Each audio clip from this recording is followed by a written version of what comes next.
el sistema de impartición de justicia en materia fiscal.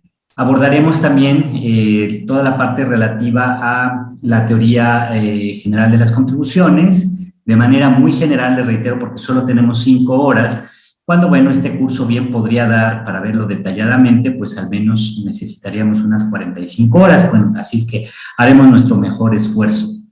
La sistemática para la plática del día de hoy va a ser a través de las diapositivas en las que se apoya su servidor, va a ser a través de la exposición de su servidor, pero sobre todo el curso lo hacen ustedes a través de sus preguntas. Por favor, siéntanse con la confianza de, en el momento que ustedes lo consideren, abrir su micrófono, interrumpirme y abordar sus dudas, preguntas que pudieran tener, porque de esa manera pues me permiten a mí de alguna manera poner ejemplos que sean acorde con la situación que ustedes están viviendo en el día a día o incluso sobre de su escritorio, y también eso enriquece por mucho el curso, además de que nos permite también compartir experiencias con nuestros demás compañeros. Bienvenidos a su curso. Les reitero, siéntanse en la libertad de interrumpirme en el momento que lo consideren conveniente para abordar sus dudas. Veo por aquí que tenemos a Yair, no sé si sea tu nombre o sea alguna abreviatura, Mavara, Ernesto Estrada, y creo que nada más por el momento. Bienvenidos. Pues vamos a empezar.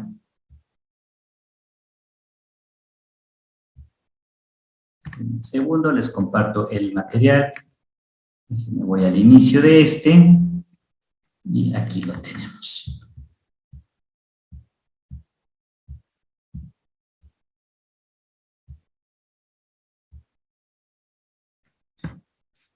Hablemos acerca del derecho fiscal en México. Y para poder hablar del derecho fiscal en México es necesario remontarnos pues un par de siglos atrás a lo que es el siglo XVIII. Evidentemente, el origen del derecho fiscal pues viene desde muchísimo más atrás. Pues si quisiéramos, podríamos irnos tan atrás como pues llegar a hablar de lo que serían los antecedentes del derecho fiscal en Egipto, en Grecia, en Roma, en el medioevo, en la Edad Media. Pero bueno, eso nos tomaría muchísimo tiempo. Realmente tenemos muy poco tiempo. Así es que vamos a empezar a hablar, para empezar a hablar del derecho fiscal, hablaremos o nos contextualizaremos a partir del siglo XVIII, años 1701 a 1800, ambos incluidos, y nos vamos a ubicar en Europa. Dentro de Europa nos vamos a ubicar en Francia, y en Francia, pues en este siglo, el siglo XVIII, conocido como el siglo de las luces. Y bueno, entre otros muchos eventos por los que se caracteriza este siglo, es por la invención de la máquina del vapor. Estamos, digamos, en lo que va a ser la revolución industrial, que estamos, pues ahora sí que en la parte final de lo que se identifica propiamente como la revolución industrial, y viene, además de la revolución industrial, a la revolución de las ideas. Se da por ahí de 1751, de manera aproximada, porque recuerden que en la historia, pues, pocas son las fechas que realmente son así, muy exactas, muy precisas, pero por ahí del 1751, pues es cuando se da el surgimiento de las ideas del enciclopedismo y la ilustración, la idea de que tiene que haber un cambio, una modificación en la forma de organización social. Ahorita vamos a hablar más de esto, y para que yo no los aburra, hablándoles de historia, les voy a proyectar un video que es un resumen acerca de lo que es la Revolución Francesa, que es como el evento trascendental de este siglo XVIII, que incluso marca un parteaguas en la historia moderna, porque es ahí, a partir de este movimiento revolucionario de 1789, pues que se dan los antecedentes de lo que hoy día conocemos como derechos humanos, y que para efectos de este curso lo aterrizaremos en materia fiscal, los derechos humanos de los contribuyentes o los derechos humanos en materia fiscal. Otro evento que también confluye en este siglo es en 1776, la independencia de los Estados Unidos de Norteamérica. Situados en Europa en este siglo, entonces estamos hablando de que venimos saliendo de lo que es el medioevo, de lo que es 10 siglos de oscurantismo, en donde de alguna manera se tiene la idea del origen divino de los reyes, y el sistema de organización social está dado básicamente, bueno, de organización social y de gobierno, básicamente está dado por sistemas absolutistas. Ubiquémonos en este siglo no podemos hablar de los conceptos que hoy día tenemos acerca de derechos humanos, no podemos hablar de garantías, estamos en un estado absolutista. Por darles referencia, bueno, en 1638 y hasta 1715, ya entrados en el siglo XVIII, Francia está gobernada, su sistema de gobierno va a ser una monarquía absoluta, es decir, hay un rey, hay un único monarca. En nuestra concepción moderna del Estado, para que se den ustedes una referencia de cuál es la situación en ese siglo, permítanme ver si les puedo compartir aquí, denme un segundo, acá está. En nuestra concepción moderna del Estado, hoy día, entendemos que el Estado está compuesto, digo, y que bueno, estas teorías también ya de alguna manera poco a poco van siendo superadas, pero bueno, quedémonos de alguna manera básica. El Estado está compuesto de población, territorio y gobierno. Hoy día un Estado, el Estado moderno, está compuesto de población. En el caso de México, pues claro, somos más de 115 millones de habitantes, tenemos territorio, casi 2 millones de kilómetros cuadrados de territorio, y gobierno, por supuesto, tenemos una burocracia enorme que está compuesta por poder ejecutivo, poder legislativo y poder judicial. En estos casos estamos hablando de que estamos en presencia, por darles un ejemplo, de un Estado moderno, que sería el Estado moderno mexicano. Sin embargo, para el siglo XVIII, regresando al inicio de nuestra plática, no existía esta concepción del Estado que ahora tenemos, ¿vale? En aquel entonces, todo este poder que se ve distribuido en estos tres elementos y la organización del gobierno, pues se concentraba elementalmente en un único sujeto, en el rey, que de alguna manera en algunos casos pues rendía medianamente cuentas a un parlamento, pero mayoritariamente no ocurría así. Tan es el grado de absolutismo que teníamos en aquellos años, en aquellos siglos, que en Francia justamente este rey Luis XIV, del que ahorita vamos a comentar, se puede dar el lujo en aquellos entonces de decir: el Estado soy yo. Es decir, en él se concentra pues todo el poder de lo que es el Estado. Contextualizados en este sentido, compañeros, vamos a regresar a nuestras diapositivas. Hablemos un poco de Luis XIV, este sujeto que tienen aquí en la ilustración. Como recomendación, compañeros, yo sé que muy probablemente ustedes se pasan muy aburridos los fines de semana y casi sin nada que hacer. Entonces, si tuvieran ustedes espacio, no es manera de tarea, porque pues, en realidad nuestro curso nada más es el día de hoy y mañana, pero si tuvieran espacio para que se contextualicen ustedes un poquito más, les recomiendo que el fin de semana acudan a su pirateca más cercana o su proveedor de videos, si es que está en su plataforma, y consigan la película que se llama El Rey Sol. El Rey Sol. Y que se refiere justamente a la historia de este sujeto, de Luis XIV, para que se den ustedes una idea de en qué contexto vivía la gente, y en este caso la monarquía en aquellos años. Este rey se le considera de alguna manera que ha tenido uno de los mejores reinados en Francia. Luis XIV colocó a un Borbón, de la dinastía de los Borbón, en el trono español, hasta entonces el principal enemigo de Francia, acabando así con siglos de rivalidad con dicho país europeo que se remontaba a la época de Carlos I. Los Borbones se mantuvieron en el trono español durante el resto del siglo XVIII, 1700 a 1800, pero a partir de 1808 fueron derrocados y restaurados varias veces.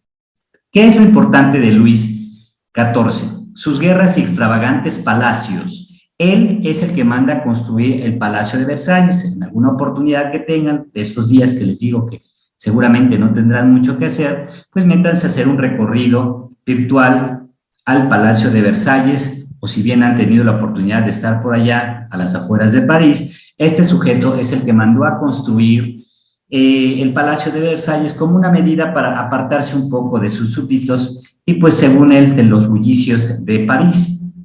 Les recomiendo vean esta película que les comento para que se den una idea de las extravagancias de este rey. Y bueno, Miguel, ¿qué tiene que ver las extravagancias de este rey con el derecho fiscal y con las garantías o con los derechos humanos en materia fiscal? Bueno, es que para aquellos entonces es tanta la extravagancia de la monarquía que en un solo día pueden consumir en recursos económicos lo suficiente como para que comiera un pelotón de 1000 soldados. Imagínense ustedes nada más el lujo en el que vivía la monarquía mientras el pueblo sufría hambre y particularmente empezando pues desde el reinado de este sujeto, Luis XIV, que si bien tuvo popularidad en su momento, pues tampoco dejó en una situación muy bien parada a Francia y bueno, vino a rematar la situación social con sus sucesores. Sus guerras y extravagantes palacios llevaron a la bancarrota al Estado, aunque es cierto que Francia se recuperó con cierta rapidez, solo unos años, lo que llevó a subir los impuestos a los campesinos, ya que la nobleza y el clero tenían exención de impuestos. En este siglo hablamos ya de una situación muy clara de desigualdad. Este sujeto, este señor, además de ser tan autoritario de decir el Estado soy yo, pues se sufragaba sus lujos, sufragaba su vida ostentosa como monarca que era, pues a través de los impuestos. Y cuando no ajustaban los números, porque pues eran derrotados en guerras o no le daba un buen resultado a algún movimiento militar que iniciara en contra de otra nación, pues simple y sencillamente terminaba subiendo los impuestos al tercer estado, a la clase desprotegida, a los campesinos, pues cargándolos con mayores gravámenes que a la postre, pues evidentemente iban a provocar una situación de encono social, máxime que la misma nobleza y el clero, la iglesia, pues no pagaban impuestos. Entonces, pues dice por ahí el dicho, valga la expresión y disculpando lo florido, pues que al perro más flaco se le cargan las pulgas. En este caso, pues así sucedía en aquellos entonces. Los gobernados, pues era a quienes se les... A los gobernados me refiero a los campesinos, a las clases más desprotegidas o tercer estado, pues es a quienes se le vertía más las cargas tributarias. Evidentemente eso generó un clima que a la postre pues va a derivar en problemas sociales y un levantamiento por parte del pueblo. A la muerte de Luis XIV, bueno, pues la sucede Luis XV, que no necesariamente eran los hijos quienes heredaban los reinos, porque recordarán que para aquellos entonces el promedio de vida en realidad era mucho más reducido que el que hoy día tenemos, digamos, a nivel mundial. Este sujeto, si no me equivoco, era el nieto o bisnieto de Luis XIV. Bueno, Luis XV, en 1748, ganada la batalla de Fontenoy en 1745, devolvió los Países Bajos austriacos y cedió, fíjense ustedes aquí, esto va a ir generando toda una serie de antecedentes, gracias a los cuales hoy ya tenemos derechos humanos, cedió Nueva Francia en América del Norte a Gran Bretaña, es decir, desde aquí empiezan ya los problemas que a la postre van a llevar a Francia a la bancarrota. ¿Por qué? Porque traen rencillas con Gran Bretaña, que les implica la pérdida de las colonias que tienen establecidas los franceses en el norte de América, lo que hoy serían límites de Estados Unidos y parte de Canadá. Y España, al final de la desastrosa Guerra de los 7 años, en 1762, incorporó a Francia los territorios del Ducado de Lorena y la República de Córcega, siendo estas sus mayores ganancias territoriales durante su reinado. Pero en realidad, Luis XV tuvo pues un reinado verdaderamente mediocre. No puede decirse que haya hecho mucho, sino por el contrario, generar mayor encono social en la población francesa y, bueno, pues es de ahí que los historiadores generalmente critican su reinado, citando cómo los informes de su corrupción avergonzaron a la monarquía, mientras que sus guerras pírricas agotaron la hacienda real. Es decir, el hecho de estar haciendo guerras que resultaban infructíferas trajo que el Estado, en aquel entonces francés, pues deviniera a la bancarrota. Agotaron la hacienda real y produjeron pocas ganancias. Su nieto y sucesor, Luis XVI, heredaría un reino que necesitaba una reforma financiera y política que finalmente conduciría, financiera, pues en la parte fiscal también, y política que finalmente conduciría a la Revolución Francesa. Pero para que yo no los aburra con todos este tipo de detalles que les voy comentando, ¿les parece bien si les proyecto mejor un video en el que vamos a poder nosotros identificar cuál es la situación que se vivía en Francia en aquellos entonces y de dónde es, a partir de qué momento histórico es que podemos hablar acerca de el surgimiento de los primeros antecedentes positivos del derecho fiscal? Si ustedes me lo permiten, les voy a compartir un video para que podamos tener mayor referencia de esto. Por favor, si me pueden apoyar abriendo sus micrófonos e indicándome si se escucha bien, por favor, el video.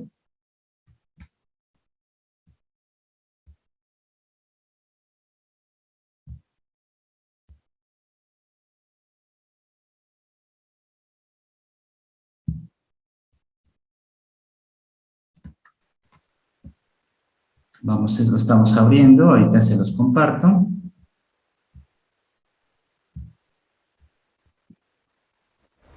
La Revolución Francesa.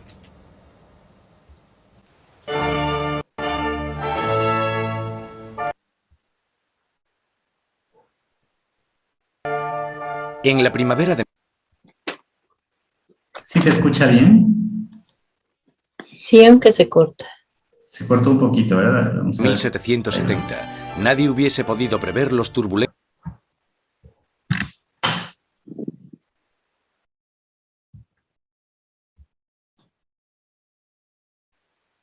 acontecimientos que estaban a punto de suceder. El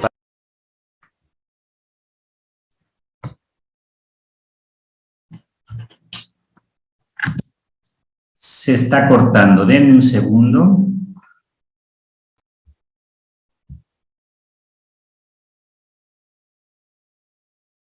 Versalles se llena de distinguidos miembros de la corte real. Acabado en 1682, Versalles fue la obra maestra del rey Luis XIV. Para poner cierta distancia entre él y sus súbditos, Luis XIV se trasladó fuera de la capital de Francia, a un pequeño pueblo a 19 kilómetros al este de París, donde ordenó la construcción del palacio más grandioso de toda Europa. Durante casi 100 años ha sido la residencia de la hasta ahora inquebrantable monarquía de la nación. Y hoy es testigo de una boda muy importante. El nieto del rey Luis XIV, el príncipe Louis Capet, el siguiente en la línea sucesoria al trono, está a punto de casarse.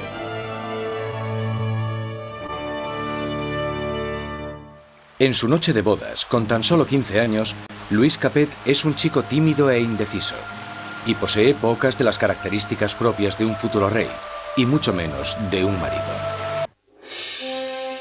El matrimonio de Luis es una unión política entre la familia real austríaca, los Habsburgos y su propia familia, los Borbones. La boda simboliza el fin de una antigua rivalidad y el principio del establecimiento de nuevos lazos regionales. La futura esposa llega a Francia, una inocente y guapa chiquilla de 14 años. María Antonieta. María Antonieta llega a Francia como un símbolo político, pero como a toda adolescente, no le interesan los asuntos políticos. La gran fiesta de la boda continúa durante varios días en Versalles, pero más allá de las puertas de palacio no hay casi ningún motivo de celebración. Años de mala administración por parte de la monarquía han llevado a los franceses a pasar penurias y hambre.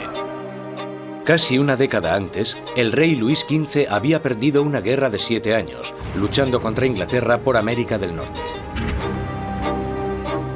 El desafortunado conflicto casi arruina a Francia, dejándola sin dinero y sin prestigio. Las arcas del Estado estaban casi vacías. Sin embargo, su población aumentaba día tras día. Con enfermedades como la peste totalmente erradicadas, pocos morían, pero muchos pasaban hambre.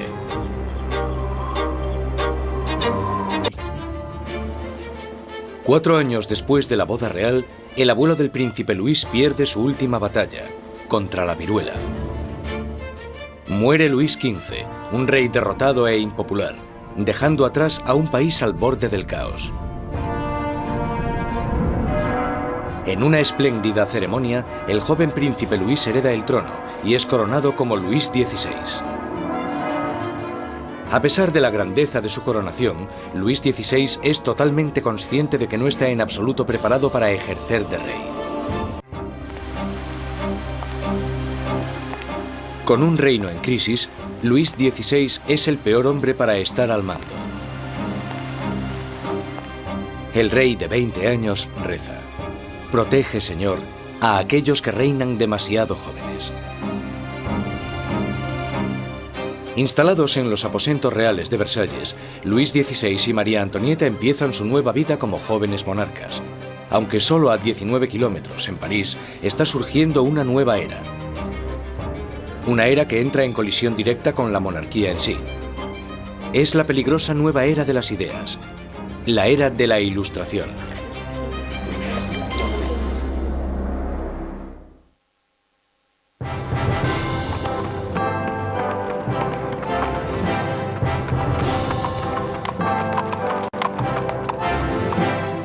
Mientras el carruaje real se va acercando al prestigioso colegio Louis le Grand en París, la gente se aglomera para echar un vistazo a la realeza.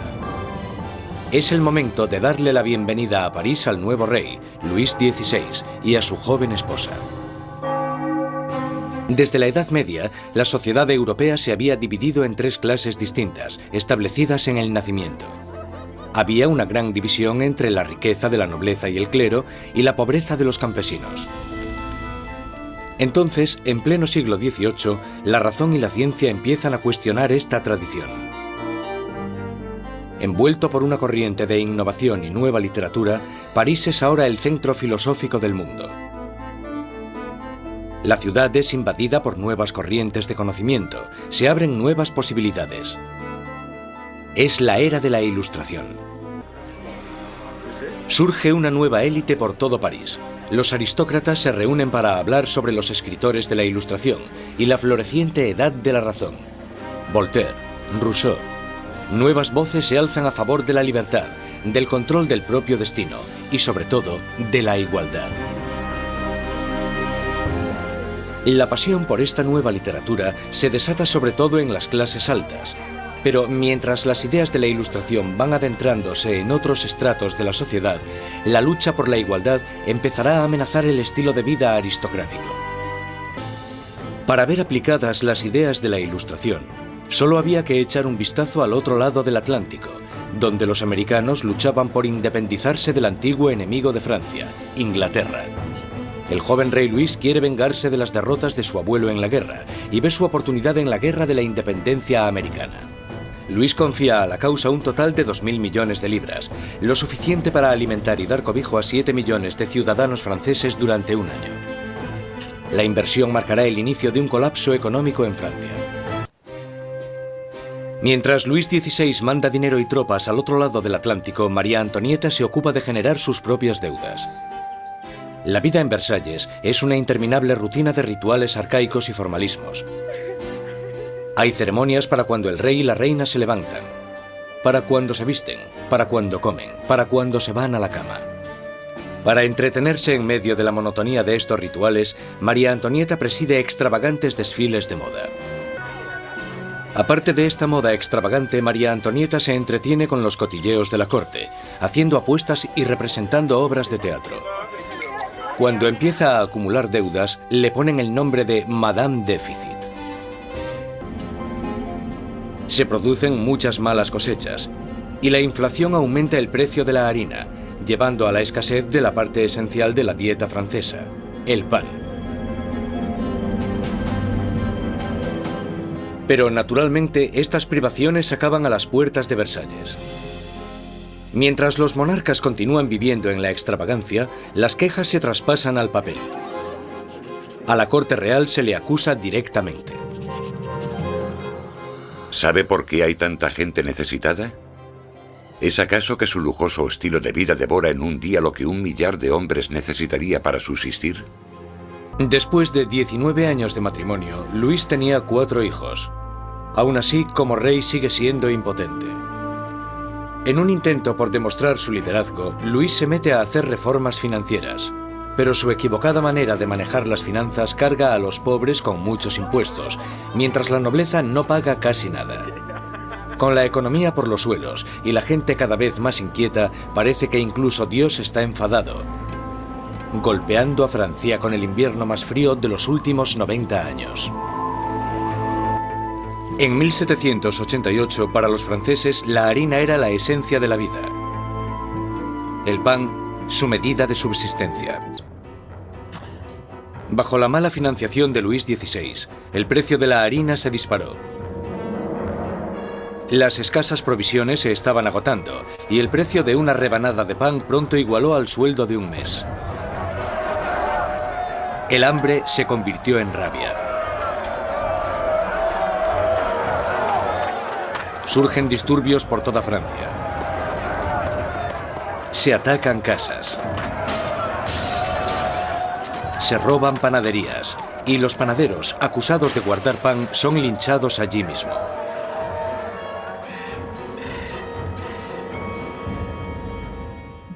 Con la economía destrozada, los bancos fuerzan a Luis XVI a contratar a un ministro de Economía, Jacques Necker. Necker, un pensador progresista, es popular entre la gente de una manera que Luis XVI solo puede envidiar.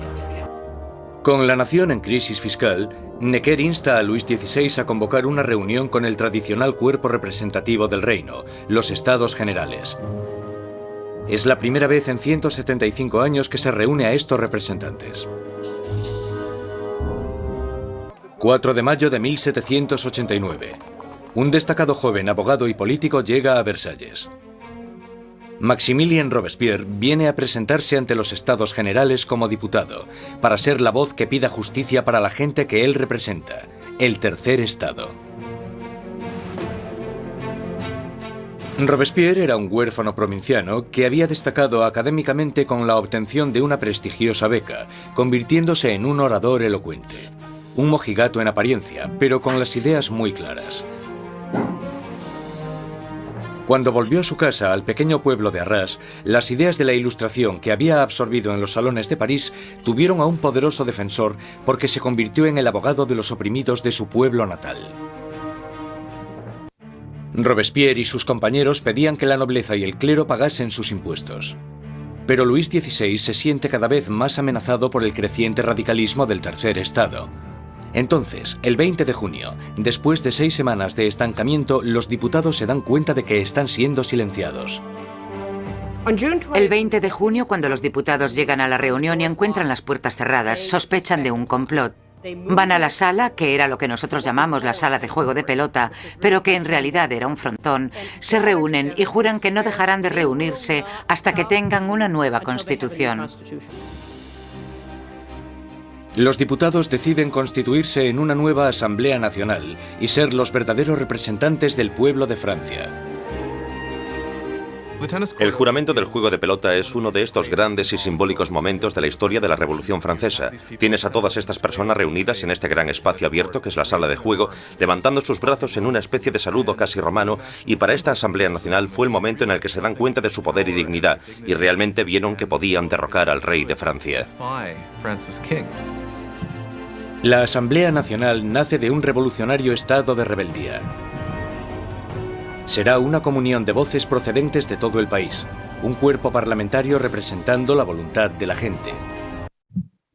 Pero arrebatarle el poder al rey no será tan fácil como firmar una simple proclamación. A principios de julio, 30.000 soldados toman posiciones en los alrededores de París. Para defenderse, la gente forma una nueva Guardia Nacional. Los revolucionarios asaltan las armerías de París y se van con más de 28.000 mosquetes. Lo único que les falta es la pólvora, y la gente sabe dónde encontrarla. En el centro de París se alza un enorme castillo de piedra, conocido como el símbolo del dominio feudal, la Bastilla. La prisión acoge los almacenes de pólvora de la ciudad y se conoce como la prisión de las torturas y las muertes inexplicables. En medio de las revueltas se produce un sorprendente escándalo. Luis XVI despide a su ministro de Economía, el apreciado Jacques Necker, por portarse demasiado bien con el pueblo. Horas después de despedir a Necker, llega a París la noticia de que han despedido a su hombre preferido de la corte. No queda más opción que la sublevación. El 14 de julio, multitud de gente se reúne identificándose entre sí con un pequeño emblema. Rojo y azul son los colores de París, separados por el blanco, el color de la Casa de los Borbones. El tricolor ha nacido. De entre la multitud exaltada, una voz grita: ¡A la Bastilla!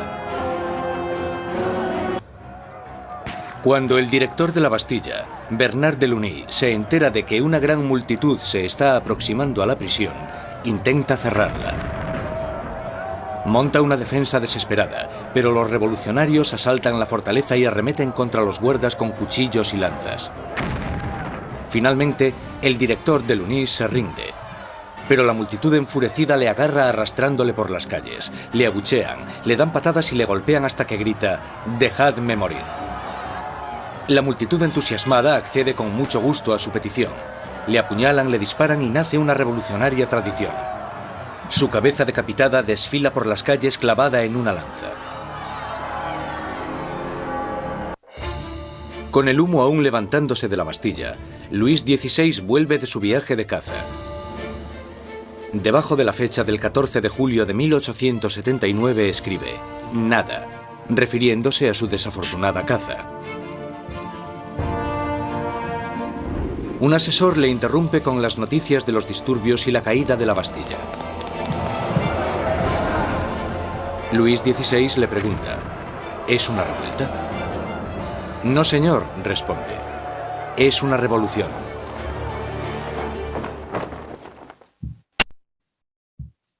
Hasta ahí el video, compañeros. Como pueden ver, entonces el antecedente que tenemos para aquellos entonces, denme un segundo, vamos a quitar esto.